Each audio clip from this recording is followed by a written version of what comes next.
अध्यात्म विज्ञान कोई धर्म या संप्रदाय नहीं है, ये स्पिरिचुअल साइंस है जो कुदरत के कानून पर आधारित है। ये विज्ञान पूरे ब्रह्मांड के सभी रहस्यों को उजागर करता है और जीवन के सभी पहलुओं को समझने के लिए एक नई दृष्टि देता है। इसी को आर्ट ऑफ विजन कहते हैं, दुनिया को देखने की एक नई दृष्टि, जो अध्यात्म विज्ञानी परम पूज्य स्वामी श्री कमलेशानंद जी के निर्देशन में सनातन सत्य का अनुसंधान कर हमारे जीवन को प्रकाशित करे। जय सच्चिदानंद। उत्पन्न करे અને જ્ઞાન તપ શીતળ થાય. પેલું જ્ઞાન એપ્લાય કરીએ છીએ ત્યારે તો તપ ઠંડુ પડી જાય ને, એના પર જ છે. તો તપને ઠંડુ પાડવાનું છે? ના, તપને ઠંડુ નથી પાડવાનું. તપ આવ્યું એ તપને સમાવવાનું જ્ઞાને કરે. શું કરવાનું છે? સમાવવાનું. એટલે દાદાએ કીધું સમાધાન કરો, સહન ના કરો. શું કીધું? ક્યાંક મેં એવું પણ વાંચેલું છે, દાદાએ કીધેલું કે લાલ ચોળ થઈ જાય તપી જાય તો એના તમે જ્ઞાતા દ્રષ્ટા રહેજો. અંદરનું અંતસ્કરણ એકદમ લાલ ચોળ થઈ જાય તપી જાય છતાં પણ તમે એને જ્ઞાતા દ્રષ્ટા. હા, એટલે તપ તપજો પણ જ્ઞાન તપ. સમજણ આપી દઈશું તો પાછું ફરી જશે ને? ના, આ સમજાય જ્ઞાન લઈ લઈએ છીએ ત્યારે તો ઉપરથી સમાધાન આવી જાય છે, તો તપ જ નથી કરતો. એટલે આપણી પાસે જ્ઞાની પુરુષે દ્રષ્ટિ આપી. શું આપી? અનુભવ નથી આપ્યો. એ આ આપેલી દ્રષ્ટિનો સમયે સમયે ઉપયોગ કરવાથી એક્સપિરિયન્સ થાય. શું થાય? ત્યાં એક્સપિરિયન્સ થયો. તમારું કોઈ અપમાન કર્યું ને તે વખતે જ્ઞાનનો ઉપયોગ કર્યો ને તે વખતે સમાધાન થઈ ગયું, આ અનુભવ થયો. શું થયો? અને જો આ જ્ઞાન ના હોત તો ભયંકર રાગદ્વેષ થાય. આ અજ્ઞાન તરફ કહેવાય. અને ભયંકર વેર બંધાય, કસાય, અને પેલામાં કસાય બંધાય. એટલે જ્ઞાન તરફ કહેવાય. શું કહેવાય? એટલે સમજણ આપવી જોઈએ અંદરથી. આપણા કર્મ સમજણ તો દાદા ભગવાને આપણને આપી, દ્રષ્ટિ આપી. શું આપી?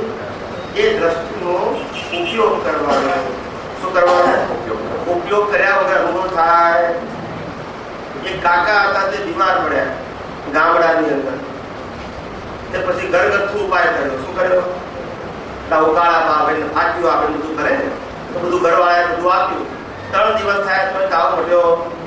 એટલે પછી ઘરવાળા કે આપણે ડોક્ટરને બધી આવો. શું કહે છે? નુસ્ખા તો બહુ કર્યા. શું કહે છે? નુસ્ખા કેમ શીખ્યા? બહુ કર્યા ઘરગથ્થુ ઉપાય કે છે. હવે ડોક્ટર પાસે જાઓ કે છે. કાકા ડોક્ટર પાસે ગયા તો ડોક્ટરે તો નાળી જોઈ અને ખ્યાલ આવી ગયો કે અમને કેવો તાવ છે. એટલે ચિઠ્ઠી લખી આપી. શું કર્યું? દવાની ચીઠી લખી આપી ને, પ્રિસ્ક્રિપ્શન એ લખી આપ્યું. ત્યાંથી કાકા દવાખાને દુકાન ઉપર ગયા, દવાની દુકાન ઉપર. ત્યાંથી દવા લઈને ખિસ્સા મૂકીને ઘેર આવ્યા. 3 દિવસમાં તાવ મટી જશે એવું ડોક્ટરે કીધેલું, પણ કોઈ તાવ મટ્યો કેમ? બોલતા નથી બધા. બોલો ને, પણ લીધે તો ખરી ને.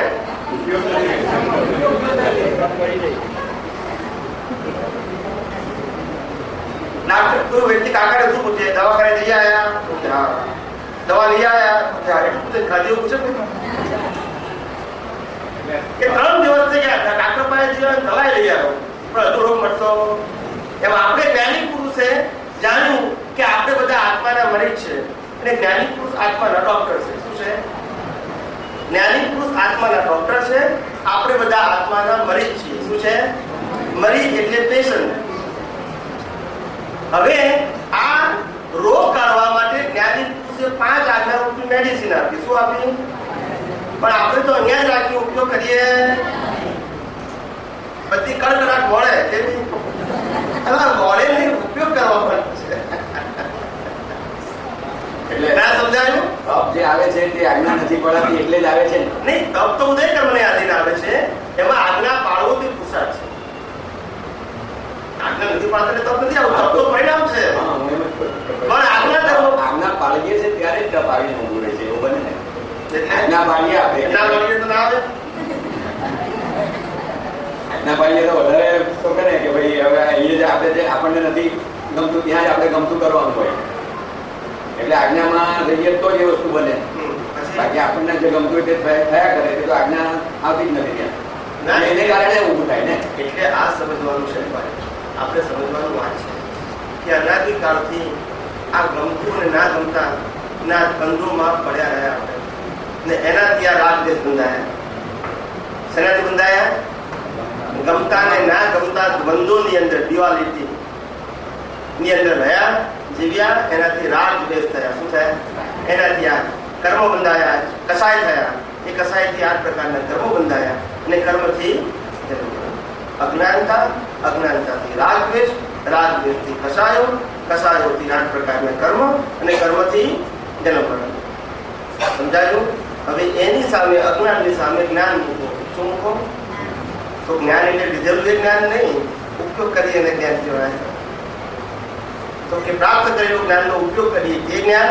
એનાથી રાગદ્વેષ ના થાય, એનાથી કસાયો ના થાય, એનાથી કર્મ ના બંધાય ને એનાથી મોક્ષ થાય. સમજાયું? જ્ઞાની પુરુષ બહુ સ્પષ્ટ કહે છે, અમે આપીએ છીએ તે જ્ઞાન નહીં, તમને અનુભવમાં આવે તે જ્ઞાન. જ્ઞાન એ અનુભવનો વિષય છે, આપવા લેવાનો વિષય નથી. અમે જે જ્ઞાન આપીએ છીએ અને તમે જે જ્ઞાન પ્રાપ્ત કરો છો એ પુણ્ય ફળ છે.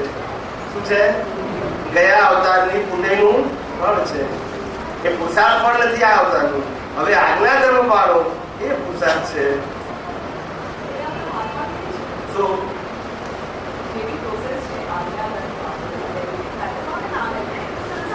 આજ્ઞા ધર્મ પાડવો એ આપણા હાથમાં કઈ રીતે છે? તો કે છે કે કારણ કે આજ્ઞા ધર્મ ક્રિયા રૂપે અને શબ્દ રૂપે નથી. કયા રૂપે નથી? માટે આપણા હાથમાં છે. જો ક્રિયા રૂપે, શબ્દ રૂપે હોય, વિચાર રૂપે હોય, વાન રૂપે હોય કે વર્તન રૂપે હોય તો આપણા હાથમાં નથી 100%. પણ આ તો દ્રષ્ટિ રૂપે છે. 5 આજ્ઞા એ દ્રષ્ટિ છે. શું છે?